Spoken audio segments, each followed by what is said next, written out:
Welcome back to MediaBistro.com's Media Beat. We're here again with Alan Murray, the Deputy Managing Editor and Executive Editor online of the Wall Street Journal. Thanks for coming back. Yeah, I'm glad to be back. So we talked a little bit about this in the first segment. And I want to know, what is different in terms of what you look for in a new writer now as compared to what you would have looked for in a new writer 10, 20 years ago? It is very different because I think 10, 20 years ago, people were sort of in their silos. I mean, you had writers, you had videographers, you had people who would do editing, you had photographers. So I think one thing that's different is in the web world, we're increasingly looking to reporters to have all those skills. Reporters really do have to take responsibility for building readership and community around their own copy in a way that my generation certainly never, not only didn't have to do, we never would have thought about it. We probably wouldn't have, we would have rebelled if we'd been asked to do it.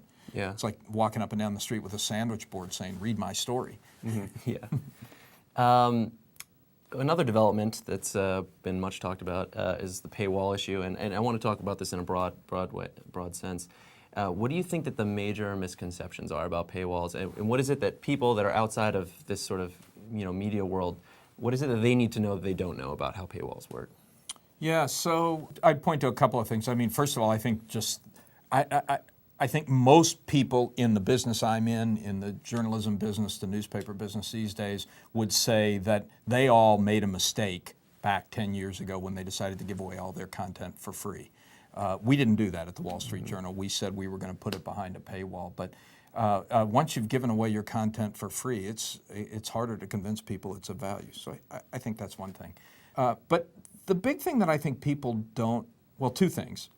One thing that everyone has to understand is that that in order to erect a paywall, you've got to be producing something that is uniquely valuable. And that's a good discipline, frankly. That's something that we all need to have been doing. Look, I spent most of my career in Washington. I ran the Washington Bureau of the Wall Street Journal during the Clinton administration. And I watched how journalism there worked, where you had metro dailies from 100 different cities all chasing the same story. Let's all go get our local version of the blue dress story. Well, that's not particularly valuable competition. You didn't need 100 metro dailies with reporters in Washington chasing that story. You need competition, but 4 or 5 really well-funded, energetic outfits can do that. So, but I think the other thing that's really important to understand about paywalls is that your most valuable content and your most popular content are not necessarily the same things. In fact, more often than not, they aren't the same thing. So one of the things that we've done very successfully is we've put the preponderance of our copy behind a paywall. But we put a lot of stuff out in front of the paywall and give it away for free. And we tend to put stuff out there that's going to be more popular and help drive traffic. As a result, we now have, by our metrics, an audience of 20 million visitors a month, which has grown steadily over the last couple of years, while we have a subscriber base of 1 million.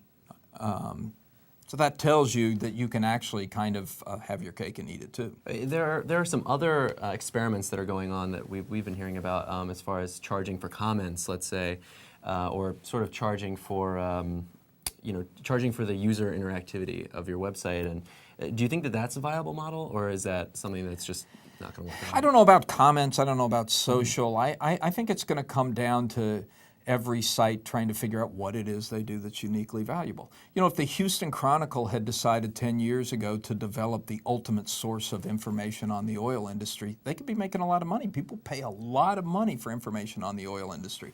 If the San Francisco Chronicle had said they were going to be the ultimate source of information on venture capital, they could be making a lot of money. We have a business that sells information to venture capital. Now, those are business examples, but I mean, I live in Connecticut.